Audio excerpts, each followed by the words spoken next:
수풀이 무성한 어느 지저분한 건물. 굴뚝은 거의 무너져 있고 계단은 잡초로 뒤덮여서 썩어가고 있는, 날카로운 못이 박힌 음침한 울타리가 둘러싸고 있는 이곳은 놀랍게도 병원, 그 중에서도 병원의 별채에 있는 정신병동입니다. 6호 병동이라고 불리는 이 병원 내부로 들어가 볼게요. 역시 낡은 환자복 바지들, 달아빠진 신발들, 이렇게 병원에 각종 버려진 물품들이 쌓여 있고요. 험상궂은 인상의 늙은 퇴역 군인이 문지기로 입구를 지키고 있습니다. 그의 이름은 니키타.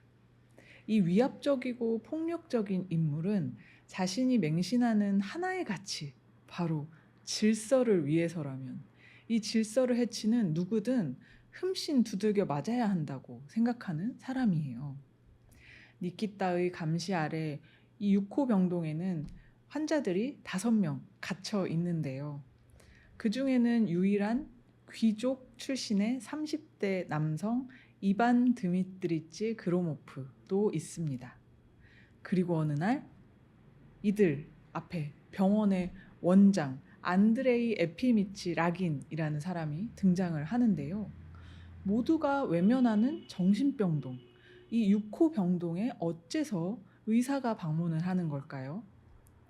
오늘 들려드릴 이야기는 안톤 체호프의 소설 6호 병동입니다. 6호 병동의 환자들은 저마다 심각한 병증에 시달리고 있어요. 폐병에다 말은 한마디도 안 하고 종일 멍하니 한 곳만 바라보는 사람도 있고요. 밤이고 낮이고 한밤중에도 아주 명랑하게 노래를 부르고 웃는 그런 사람도 있습니다. 그런가 하면 이 사람들을 그냥 먹이고 재우고 막 돕는 데에만 온종일 시간을 다 쏟는 사람도 있죠. 한편 이들 가운데 유일한 귀족 출신의 이반은 피해망상에 시달리고 있습니다. 늘 곤두서 있어요. 누군가 자신을 막 찾아낼 거라는 아주 극도의 불안을 느끼고 있는데, 그러나 이반이 하는 말에는 뭔가가 좀 있는 것 같아요. 일단 사용하는 단어가 아주 고급스럽고 고급스러운 고결한 어휘를 사용하고 목소리도 참 좋습니다. 그리고 하는 말의 내용도 막 비겁, 인간의 막 폭력, 사회가 이제 도달해야 되는 이상적인 모습, 막 이런 이야기를 항상 말을 하는 거죠. 심상치 않죠. 사실 이반에게는 과거가 있거든요. 시간은 한 15년 전으로 거슬러 올라갑니다. 도시에 아주 부유한 동네가 있는데 그 동네에 평판도 좋고 아주 돈도 많은 공무원이 살았어요. 근데 이 공무원에게는 아들이 2명 있었거든요. 그런데 아들 하나가 결핵에 걸려서 죽게 되는 거죠. 참 불행이 이렇게 혼자 오지 않고 막 항상 몰려온다고들 하잖아요. 그러니까 결핵에 걸린 아들을 잃자마자 이 공무원이 뭐 문서를 위조했다, 뭐 돈을 횡령했다라는 혐의를 받고 구치소에 수감이 됩니다. 그러다가 그 구치소 안에서 죽음을 맞게 되는 거예요. 가지고 있던 그 재산들, 부유하다고 했잖아요. 그 재산들은 다 막 경매로 넘어가고 아내와 그리고 아들 1명이 혈혈단신으로 거리에 나앉게 됐어요. 이 아들이 바로 이반이었습니다. 이반은 사실 평생 그 돈 많은 부모님이 주는 용돈 받으면서 자기가 하고 싶은 공부를 했던 그냥 학생이었거든요. 그런데 하루아침에 당장 생계를 걱정해야 되는 처지가 됐잖아요. 막 아침부터 밤까지 온종일 일을 해도 배를 골는 일이 진짜 부지기수였고요. 막 이런 생활을 갑작스레 하게 되니까 몸뿐만 아니라 마음까지도 굉장히 약해지게 된 겁니다. 그래서 이제 다니고 있던 대학도 그만두게 되고요. 아주 그 어떤 작은 학교에 이제 교사로 취직을 하게 되는데 그마저도 잘 적응을 못해서 그만두게 돼요. 이 와중에 이반의 어머니마저 세상을 뜨게 되는 거예요. 아휴, 진짜 너무나 큰 절망들이 막 계속 이반을 찾아왔습니다. 겨우 법원의 집행관으로 취직을 하지만 이 이반에게 닥친 이 신경증, 이것이 계속 그를 괴롭히는 거예요. 일단 이반은 원체 이제 성격이 좀 예민하고 아주 순수한 그런 면이 있었던 것 같아요. 이상적인 세계관도 갖고 있고요. 그 책도 많이 읽고 이제 이랬던 사람인데 이 세상에 대한 비판적인 시선을 놓지 못하고 계속 막 "이 세상은 썩었고 인텔리들이여 연대하라." 막 이런 얘기만 거듭거듭 막 너무 성마르게 하는 사람이 된 거죠. 그러다가 이제 어느 날 길을 가고 있는데 아주 우연하게 죄수를 호송하는 군인들의 무리를 목격하는 일이 있었어요. 그런데 갑자기 아니, 나도 저 죄수들처럼 잡혀가는 거 아니야? 라는 생각에 사로잡히게 되는 거예요. 그러면서 막 몹시 엄청나게 불안을 느껴요, 이반이. 마침 이제 알고 지내던 안면이 있는 이제 경찰이 있었는데 그 사람이랑 지나가면서 인사를 했는데 왠지 그 경찰이 자기를 보는 것도 왠지 막 찝찝하고 신경이 쓰여요. 그래서 집에 갔는데 책도 못 읽고 막 잠도 못 자겠는 거예요. '나 잡혀가지 않을까?' 막 이런 생각을 하느라고.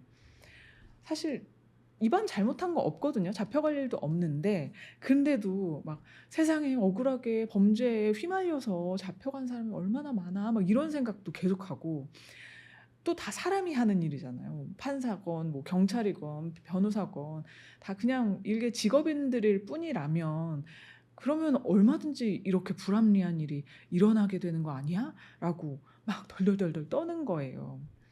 '나 언젠가 이제 체포되겠다.' 하면서 이게 시간이 갈수록 이 생각이 한번 딱 박혀 버리니까 계속 인제는 '나 잡혀가는 거 아니야.'에서 생각이 '나 언젠가 진짜 무조건 잡혀가겠구나.'라는 확신으로까지 마음에 딱 남아 버립니다. 그래서 아무리 내가 막 '나 그래도 이성적으로 생각하는 인간인데.'라고 정신을 차려 보려고 해도 이 불안, 공포가 걷잡을 수 없이 몸집을 계속 불리는 거죠.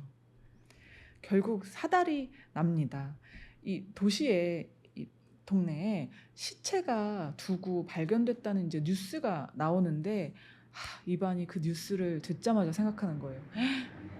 '나 이제 무조건 살인자로 몰리겠다. 나 저 시체에 이제 범인이 나라고 사람들이 생각하겠다.'라고 '나 이제 끝이다.'라고 하면서 그 소식을 들은 날부터 완전히 하루 종일 지하실에 몸을 숨기고 갇혀 있는 거예요. 스스로를 가둬 버리는 거죠.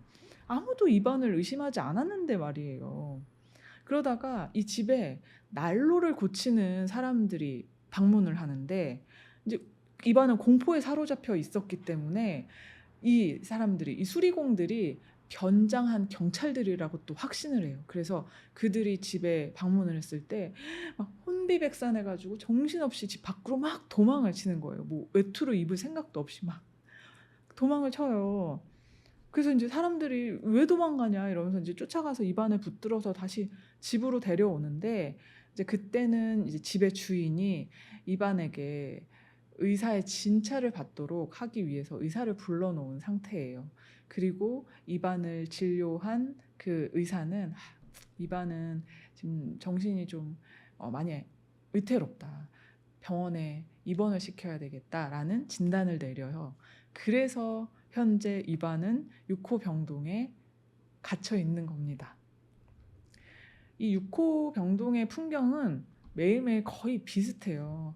아침에는 뭐 세수를 대충 하고 그 니키타 문지기가 가져다 주는 차를 딱 한 잔만 마실 수 있고 점심이 되면 또 허접한 식사를 하고 저녁이 되면 그 점심에 먹다 남은 식사로 대충 끼니를 때우는 나날이 매일매일 반복되는 거예요.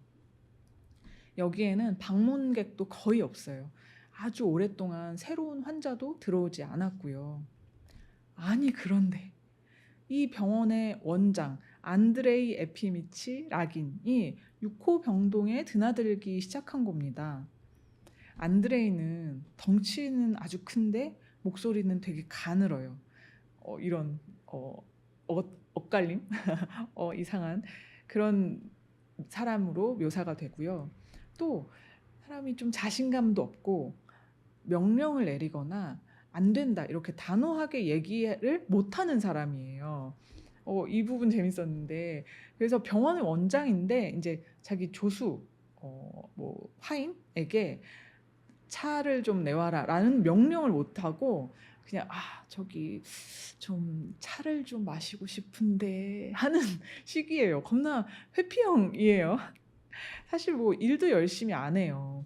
처음에 이 병원에 왔을 때는 아주 열심히 밤 늦게까지 사람들 진료도 보고 아주 열심히 환자들을 돌봤지만 지금은 이제 진료도 대충 보고 수술은 뭐 절대 안 하고 동료 의사한테 일을 다 맡겨버리고 그냥 아주 일찍 한 오후가 돼버리면 집으로 가서 그냥 책을 읽어요. 책이나 읽죠. 보드카 한 잔 곁들이면서.